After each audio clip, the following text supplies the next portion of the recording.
Hello, everybody. Today we have Jessica with us, and I've been following Jessica for a long time and just am always so inspired by just her amazingness and how she is taking something just kind of unpredictable, unplanned, and made it into just beauty and grace. And she's an author and is doing great things for the special needs community. And so I'm going to turn it over to her and let her introduce herself and her family and um, tell us more about her journey. All the things. Well, thanks for having me. Yes, I'm an author. I'm a mom of 8 children, including a son who's profoundly disabled. We live in Michigan. I'm also the founder and executive director of the Lucas Project, which is a nonprofit that serves special needs families. And what else do? I host a podcast called Coffee with Caregivers, produced a documentary called Unseen, How We're Failing Parent Caregivers and Why It Matters. And we are starting a farm called Hope Farm for our son, Lucas. I think that about covers it. Yeah, those are the things I wanted to go over. So I'm excited. Yes. I'm really excited for you to share. So I know that you guys are a blended family, correct? Yes. And you're 8 kids. And what do you mind kind of describing Lucas's diagnosis and what that's meant for you guys? I describe it as he is a total care individual and will require total care for the rest of his life. He has numerous diagnoses, including ID, level 3 autism, scoliosis, Chiari malformation, hydrocephalus, like the list goes on, that just inhibit him from being able to do most things independently. So we have to assist him in just about every aspect of life. He's 18 now. And in terms of, what that has looked like for our family, I would say I used to have a lot of guilt sort of surrounding how much time Lucas took, especially as a mom to 7 other children. And just within the past year, I've started to reframe that thought process. And as a family, we operate very much as a team. And when one team member needs more, like Lucas, we rally and we help that teammate, just like we would for any one of us who might need some extra support for a period of time. And that has helped me immensely as a mom who has felt guilty because my kids don't get a lot of one-on-one time. But we do make it a priority to sit around the dinner table almost every night, have a meal together, catch up on the day. And I think as it's kind of a modern phenomenon where we feel like our kids need so much one-on-one time. And I'm not so sure that that's even accurate. As a culture, we've always operated much more in a tribal sense. And we've tried to take that tribal sense and apply it to our family. And I think it's alleviated a lot of my mom guilt. And we've gotten a lot closer because we do operate in this teamwork framework.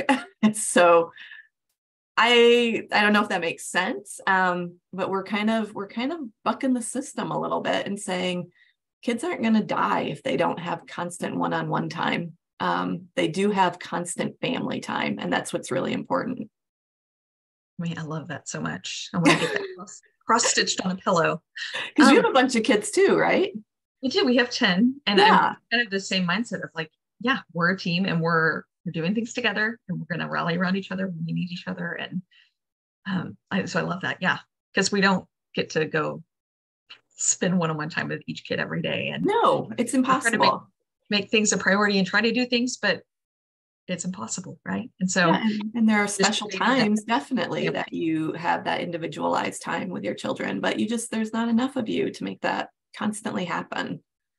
What else I love about what you said is just thinking about, I often think about just kind of all the generations that have gone before us and how they lived life and how we are so different. Like our culture is so different, how we cater to our kids and do everything for them and all these things, right? And so anytime I start to feel that guilt from our society, I think back to the millions of societies that have gone before us and think about that tribal, everybody's pitching in, we're all doing things. Yeah. Like, so I love that you said that and shared that.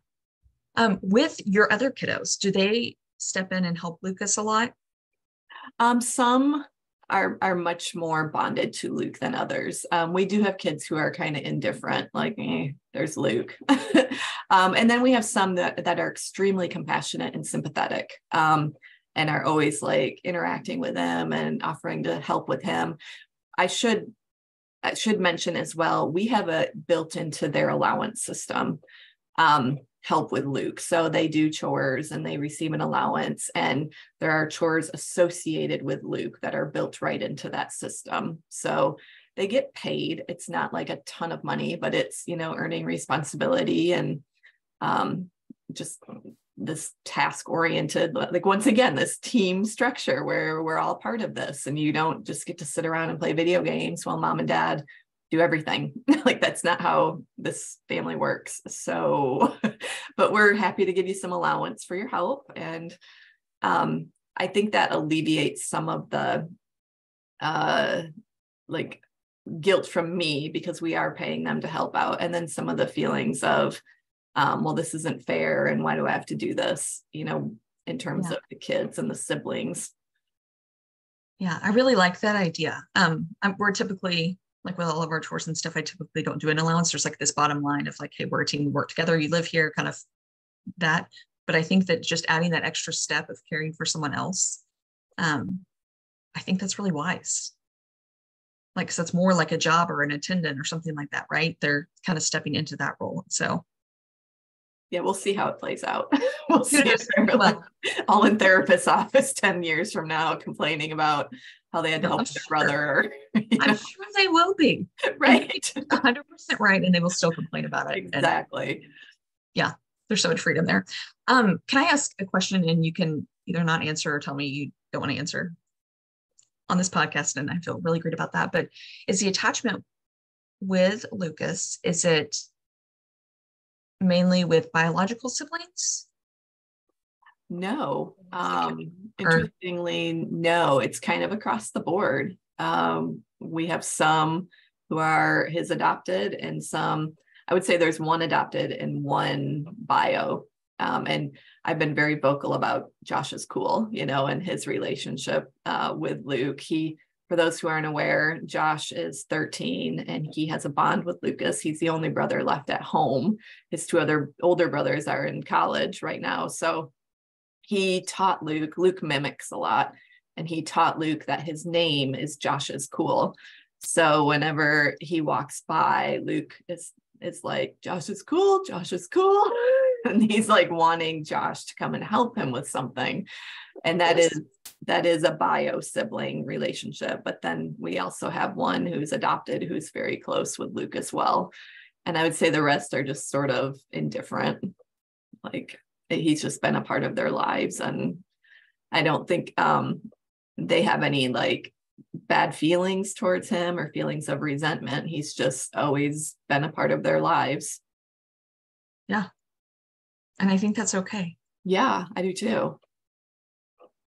I wonder how many, like, 'cause I think my inclination would be like, no, we all need to love each other. We need to like, yeah, I feel that way. And I think I've had to struggle with that too, with our adopted three.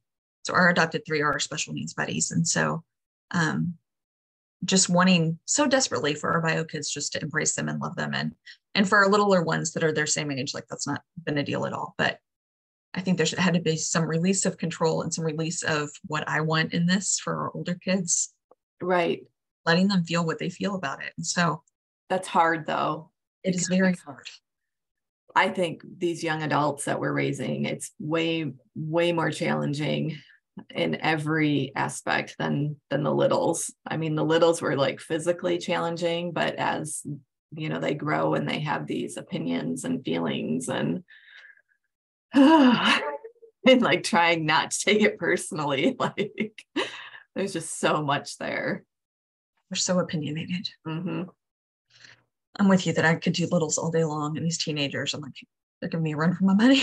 Yes. No, they're killing me. Okay. So I know that you have 3 different books out, and I have your middle book, but I don't know about I know about them, but I would love for you to tell us more about your first book and your recent book that launched this year. My first book was Sunlight Burning at Midnight. And that's basically the story that begins the story of when I found out when I was pregnant with Lucas that he had experienced a stroke in utero, and it was recommended that we terminate that pregnancy and try again.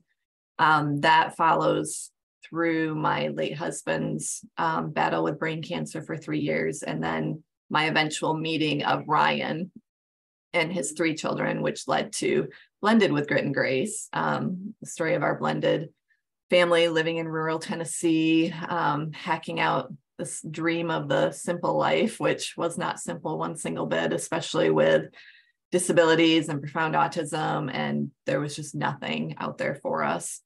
And then Leaven with Grit and Grace just released this February. And that's more of like a relationship marriage angle with special needs and autism and just all the things. And it's not at all like a handbook or this is how you should do it. It's just our stories and what's worked for us and what hasn't worked. And hopefully if people can find encouragement or a laugh or two, or they can think we're ridiculous as they're reading it. But I'm really proud of that book. It was the most vulnerable book I've ever written. And we explore some really hard topics that we've encountered in marriage and how we've come out on the other side 13 years later. And I'm just really proud of my husband as well. He lends his voice to numerous chapters, and just the vulnerability that he also shared in that book was just really encouraging, I think. I need to go get that, or I need to order that today. I'm like, yes, I love that. I think, well, for us, and I'm curious if this is the case for you, I think having our 3 special buddies has really put us more on the same page and more in the fight together, and not fighting against each other, but fighting with each other for our kids, right? And I know that that's not always the case with special needs parents, and I can see why, because it is so stinking hard, right?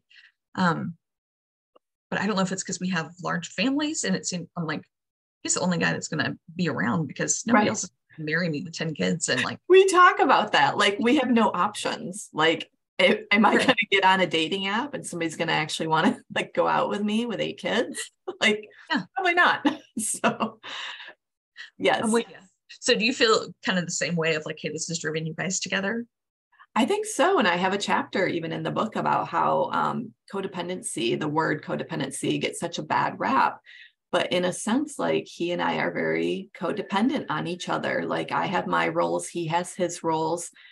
I certainly don't want to like do this life all by myself, and he doesn't either. So there is sort of this level of codependency and trust that we have like built into our relationship, good or bad. But I don't want to be a single mom with 8 children and profound disabilities.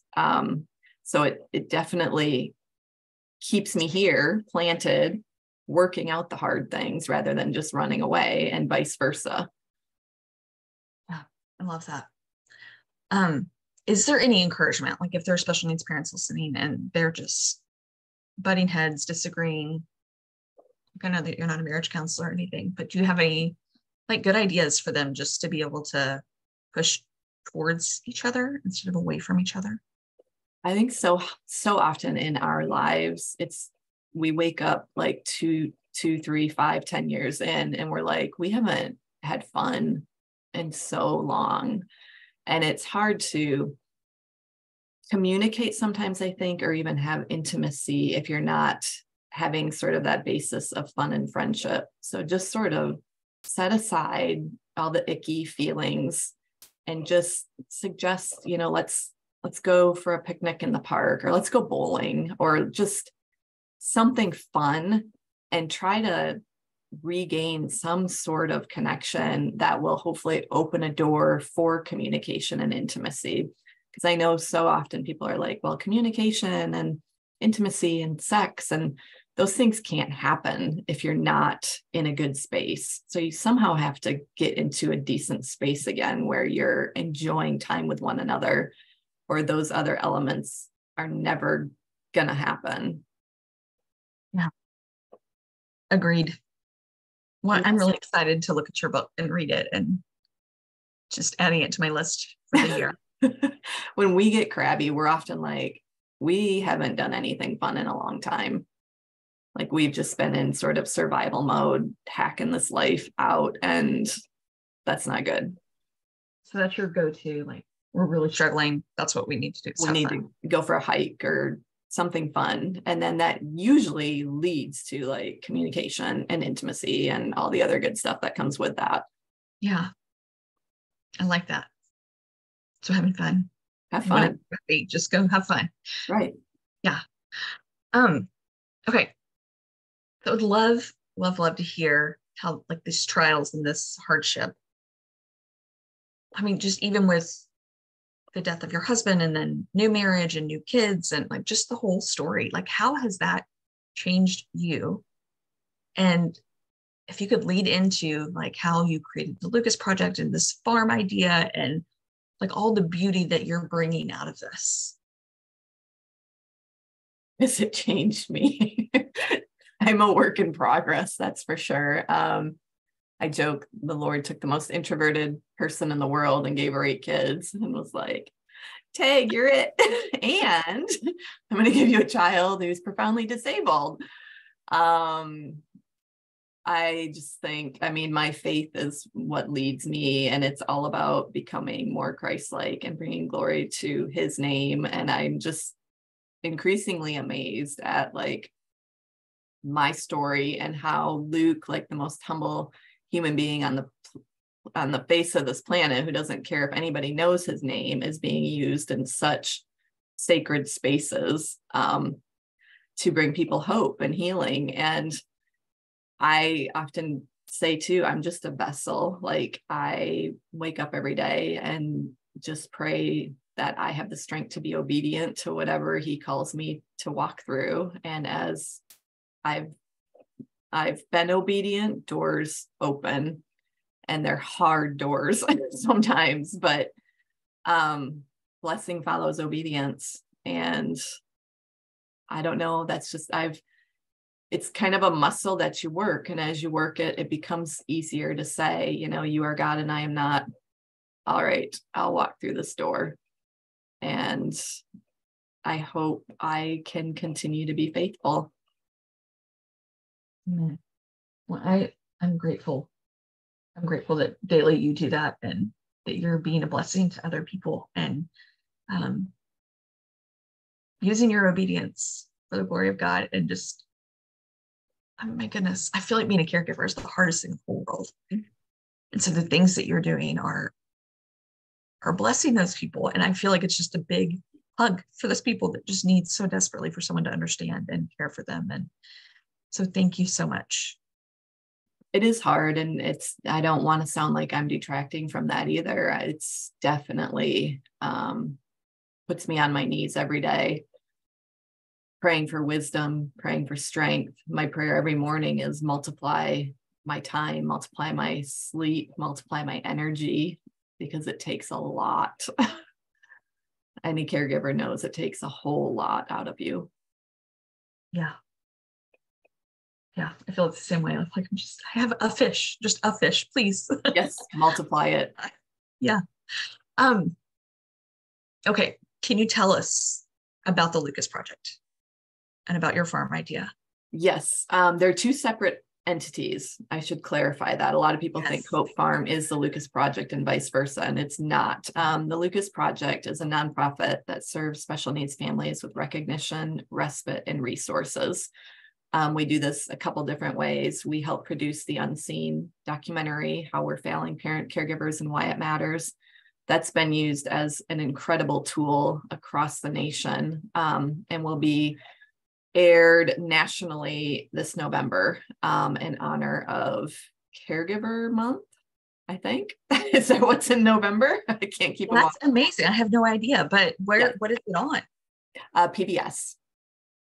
So we're very excited about that. We're also partnering with a lot of churches and going into churches and using this documentary as a tool just to bring awareness that there's a mission field ripe for the picking right in your backyards. And it's time that you see these special needs families, because we don't often see families like ours. The world just isn't made for our reality. So we stay home exhausted, isolated in our homes, and nobody sees us. And we're trying to extend that message into churches and saying, you need to begin to see these families and lend a hand somehow, whether that's a care ministry or providing some respite once a month through your church or sending meals or whatever that looks like. These families are desperate for help.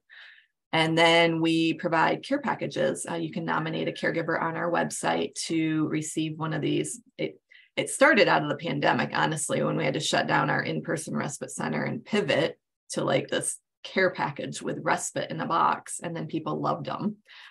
So you can nominate a caregiver to receive one of those on our website.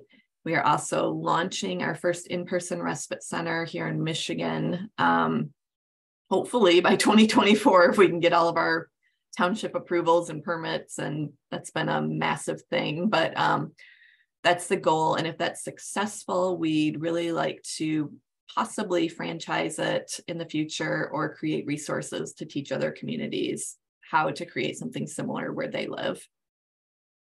I know that in Utah, they have like respite centers, and it's basically like you can go drop your kid off anytime and just go sign them in, like anytime you need a break. Is that kind of the same idea? Oh, that's awesome. No, we don't have anything really that targets the profoundly disabled where we are.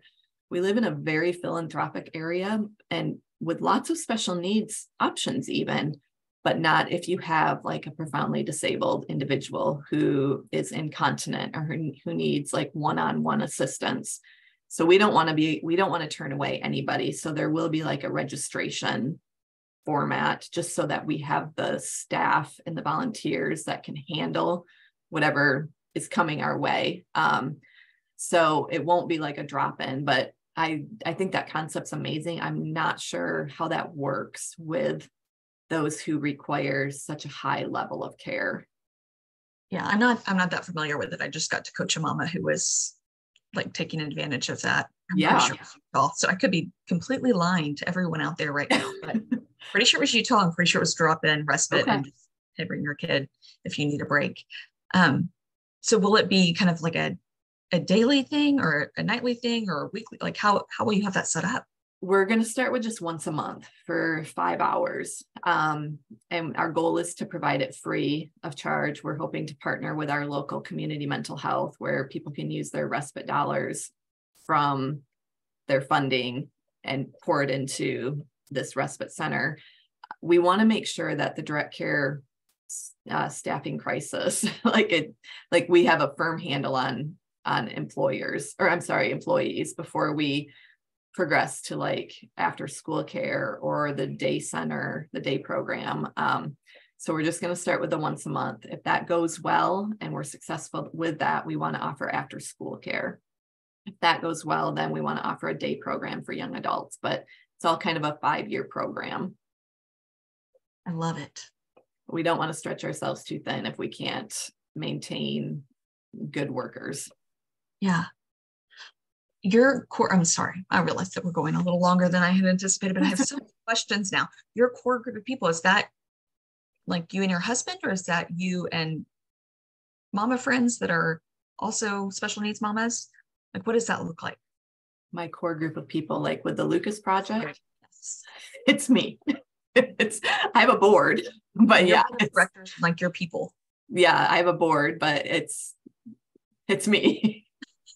People are always like, it's just you? Yes. Oh, lady. I'm hoping. I'm start praying that somebody would show up. And yeah, I have a part-time assistant, and we are starting to partner with local day programs to help us create the care packages. And I'm also going into my second grader's classroom, and her whole classroom is going to help us create the care packages. So I'm starting to say to myself, like, I can't maintain this level of intensity for much longer. So we need to find some good partnerships, come in and help us out with some of this stuff. Yeah. I would love to help you figure that out. I mean, not that I know anybody there, but I'm like, I could do research and help you find. You're right. There we go. Yeah. Okay. Last question. Your farm. Yes. I love this idea. This sounds like tell us all about it. You just went really quiet. Oh, sorry, because I was whispering. Why am I Okay. whispering? I was saying that this is like I saw this and I was like, oh my goodness, yes, I need to have her on this podcast. So the farm, we're still trying to figure it out. As usual with everything I do in life, I have an idea and I just jump in and I just figure it'll work out somehow. We'll figure out the details later. And that's kind of what happened. We knew we wanted to purchase a farm close to where we lived. We had really no idea if it was going to be for like 2 people or 20 people. My heart wants to like help every family in our county, but that's just not realistic.